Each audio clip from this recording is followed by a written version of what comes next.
What's up guys, we're here. So for this car camping vlog, magka-car camping kami sa Driftwoods Action Park dito sa Indang, Cavite. So kasama ko yung parents ko, gagamitin nila yung lumang awning ko. So tara, ano pa hinihintay natin? Let's go!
May bisita ka na. Halos.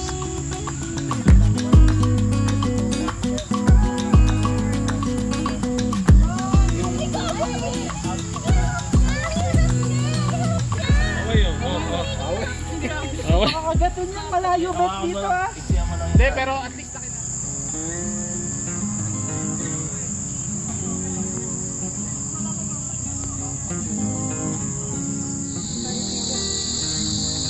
Ganda na iluluto natin no, partner na part. Okay, parang tanga.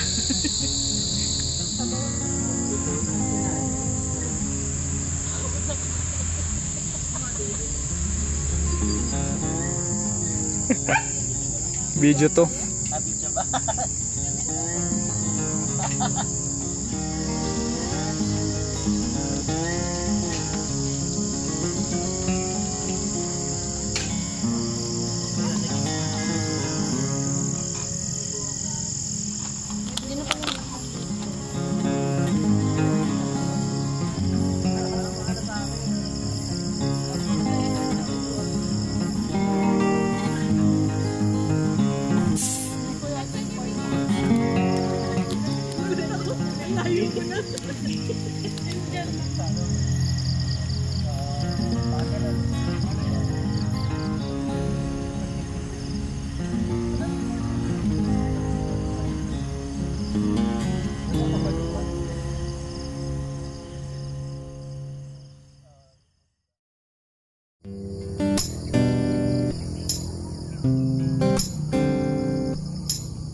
Alright, so rig update. Yung dun sa side na yun, pretty much the same pa rin.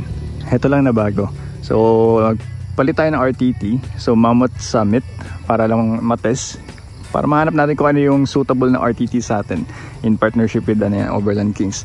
So, ngayon, tinetest natin tong Mammoth Summit. And then, ito rin yung bago yung Mammoth na shower awning. So, ito yung bukas niyan. Kung mapapansin nyo, dito na sa gilid tulad yung nakita nyo nung nag-set up. So, ang advantage nun, mabubuksan na tong side na to ng canopy. Hindi tulad nung sa last setup na nakaharang yung hagdan dito. So, hindi mabubuksan. Ayan. And shower awning para sa kapag nagro-rock camping, diyan ka pwedeng jumebs and mag-shower. So, yan. Wala nga lang siyang takip sa taas. Pero, nasa ano ka naman eh. Nasa nature ka naman. So, wala namang maninilip dun. Unless na lang kung may nagdo-down. So, minsan, ang ginawa namin last time, actually second time na namin ginamit to for overnight camping, ay nilagyan namin ng payon dun sa taas para may shade. Hindi ka makikita mula sa taas. Pero, yan. Etong lagyanan yan, lagayan ng tsinelas yan. Yung nakasabit. Para kapag aakit ka, hindi mo na kailangan iiwan dito. Pero, syempre kami, hindi namin ginagamit kasi madudumi yan eh. Para wala nang lilinisan. Tamad no? Pero yan, silipin natin yung loob ano. Alright, so yung ladder niya, naka-attach na yan dito. And eto, meron siyang zipper dito mapapansin nyo, tsaka parang locking thingy. Ito ay para sa parang annex room nito. Yung Mammoth Summit Suite, yun. May kasamang annex yun pababa dito. So may cover itong buong area na to. So I think that's 100 something kay Overland Kings ano. Tapos yan, ito yung pinto may cover yan, na-roll up lang namin. Tapos mesh. And sa loob, yan, ganyan kaluwag siya. So para sa akin mas maluwag to compared dun sa Quickie pop-up tent ng onte siguro. Pero yung mattress niya to mas manipis. Parang mga nasa 20 cm lang ata to. Ay, 20 cm, 2 cm something. Basta mas manipis. Yung sa Quickie pop-up kasi 50 mm. Ito ata siguro mga sa 20 mm lang to. So mas comfortable yung mattress nung Quickie pop-up tent. Pero ito, yun nga, mas maluwag to, mas malaki compared dun sa Quickie pop-up tent to. So yan, pasok pa tayo sa loob. Wait lang, akit lang ako. Alright, so tignan natin itong bintana. So dito may pocket. Ayan. Tapos ito, parang cover lang dito sa dutungan niya. So kung umuulan, siguro kung gusto ng ventilation, kung nakasara lahat ng bintana, pwede mo siguro itaas to para may pumapasok dito. Pero yan, may takip siya dyan. And yung bintana, meron siya nung actual na ripstop niya na material. Tapos mesh. And then tatlo yan eh. Meron siyang clear plastic. So kung umuulan, pwede mong i-zipper to pataas, sarado mo to, tapos mesh para may view ka pa rin sa labas. So yun yung kagandahan dito, unlike with the Adventure King sa Quickie pop-up tent ano. So same story din sa kabila, ganun din, may pocket rin yan. Yan, maliit nga lang. Hindi siya tulad dun sa Quickie pop-up, medyo malaki-laki. Tapos mesh, clear cover, and then yung actual na cover niya no. Headroom dito maluwag sa part na to, tapos pababa dito. Pero okay lang naman, sakto lang naman dito sa space na to. Yung ulo ko tumatama lang. So yan, tapos yung struts niya para dun sa hardcover niya. Tapos eto, may insulation, manipis nga lang pero okay na, para hindi ganun kainit. So yan yung Mammoth na ano, Summit RTT. So yun yung Summit, Mammoth Summit RTT is priced at 92 ata or 94 something. Basta yun, 92. Alam ko 92 yun. So halos same siya nung Quickie pop-up tent na price. And yun, double check nyo na lang kay OK, Overland Kings, para sa updated price. And yun nga, as usual, meron tayong discount code. Sabihin nyo lang OK, what's up, to get a discount. And tuloy lang tayo sa rig tour. Yun nga, shower awning. So yan, may pegan dito yan. So isa dito sa side na to, isa dito para kapag binubuksan mo yung zipper, hindi nahihila yung buong baba. Ayan, tulad yan. So yan yung loob. So meron kang lagayan ng mga pang shower mo, sabon, shampoo, kasi mga items na ayaw mong mabasa. Siguro sabi natin mga brief mo, underwear, t-shirt dito. Yan. And yun, ito ni-retrofit lang nila yung ilaw dito. Wala talaga daw ditong ilaw. Lagyan lang nila. So yan. Yan, simple lang siya. Tapos madali din likpitin. So press mo lang to, tupi mo, pati yung kabilang side. And then roll up mo tong shower on. Ayan. Yun na yung shower awning. Basic lang. Basic shower awning. Tapos yun, etong crossbars, binalik ko na siya sa original niya na positioning. Tapos yung recovery boards, nilagay ko sa kabila. So yan, para kasi nandito yung shower awning eh. And then ito yung RTT from the other side. And from the back. Ayan siya. Ayun na. That's the quick rig tour. So check nyo lang kay Overland Kings yung mga price na itong shower awning and RTT. May short interview, kamusta yung awning room? Sobrang convenient saka spacious. Sobrang dali pumasok, i-assemble. Ngayon malalaman namin kung madali din bilisan. Yan na, ligpitan na. Ligpitan time.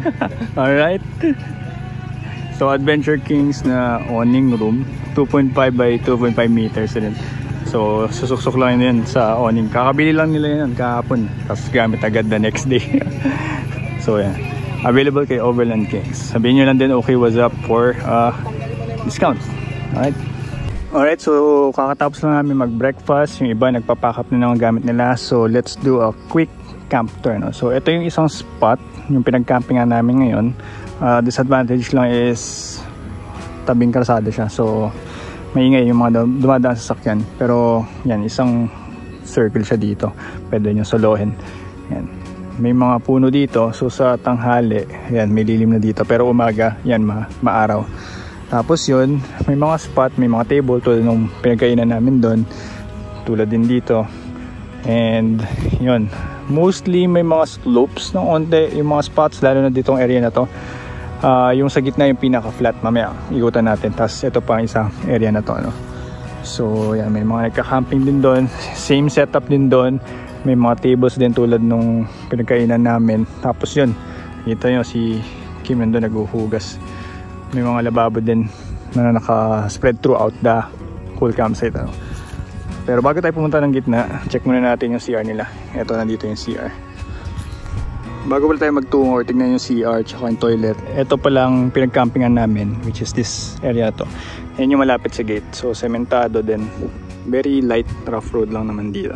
Pero kapag umuulan, may mga spots na sobrang putek. So ingat na lang. Pero yan, balik tayo sa CR. Ito lang. So silipin muna natin yung shower. Yan, may ilaw naman. Gusto ko lang yung sabitan. And then okay naman yung tubig, water supply, sakto lang. Yan. And then toilet, yan, may bidet and ilaw. Good. And then dito yung hugasan ng mga plato and whatnot. Yan, ganyan lang yung tubig, sakto, okay lang naman, hindi naman sobrang hina. And maluwag yung sink nila. So yun, that's CR. Ito naman yung parang pinaka center nila. So silipin natin. So ito naman yung main activity area nila. So may stage dyan. It's flat ground. So usually yung mga campers dito pumapesa sa gilid. Kasi may mga puno dun. Pero yun nga lang pag umaga mainit din. Pero may mga tables dyan sa ilalim dyan. Yung tulad naman may nakatambay. And whatnot. So malaki-laki din yung area. Parang reminds me of Camp Spotted. So yung main area nandun. So beside nun may mga kubo. Meron dyan, meron din dito. Tapos may mga ganito ring spot or lamesa na may onting lilim. And ito meron silang cafe and resto dito na maliit. Ito ang kanilang Dripwoods Cafe. Silipin natin. Alright, so ito yung kanilang cafe. Maliit na kainan. So may mga RC rin dun, oh. Mukhang ano din yung yung owner, parang mahilig din sa sasakyan. So yan, check natin yung menu para sa inyo. Ito yung kanilang menu. May all day Breakfast ba? Tama, may all day breakfast. Yan, may group meals din. So, yun yung cafe. Mayroon pang mga spots dito, pero maliliit lang. Yan. So, parang nga siyang Camp Spotted na medyo ano lang, hindi ganun kapuno. So, okay siya. Okay maglakad-lakad dito sa umaga. And then, mayroong court dito. Pero nandito yung mga mostly collection ng may-ari ata. So, may hilig siya sa Celica. Celica. May Celica pang isa doon. Tapos may Celica dito. Tapos Mustang and lumang Mustang. Ito 4-wheel drive na Celica. Mukhang mahilig din sa rallycross yung may-ari. Actually, ginanap dito yung Philippine Rallycross 2 years ago ba? Something like that. Hindi ko maalala kung kailan. Basta yun. Meron silang vacant lot sa likod na pwede kang mag-rally kaso sarado ngayon. Hindi kasi nila natatabasan ng damo. Yun ng mga damo. Tinanong namin kahapon. Pero yun nga. Bawal daw. Sarado. Yan, meron ding ATV ba pa tawag dyan. Basta yan. Polaris. So here's another look ng main area, center. So may parang viewing deck doon. And then malapad. So yung iba dyan pumapeso sa ilalim ng mga puno. And then yung parang stage. Ayan. Driftwoods. And that's pretty much it for the quick tour ng Driftwoods Action Park dito sa Indang, Cavite. And once we're done packing up, we decided to have a little off-road fun by going around the perimeter ng Driftwoods Action Park. So kaya naman ng mga 4x2 dito, except lang siguro kapag umuulan, may mga parts talaga na basa.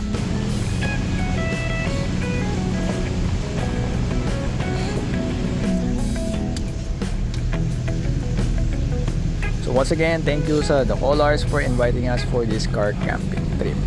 So guys, I hope you enjoyed this video. Don't forget to like and share this video and subscribe if you haven't. So once again, thanks for watching and see you on the next vlog.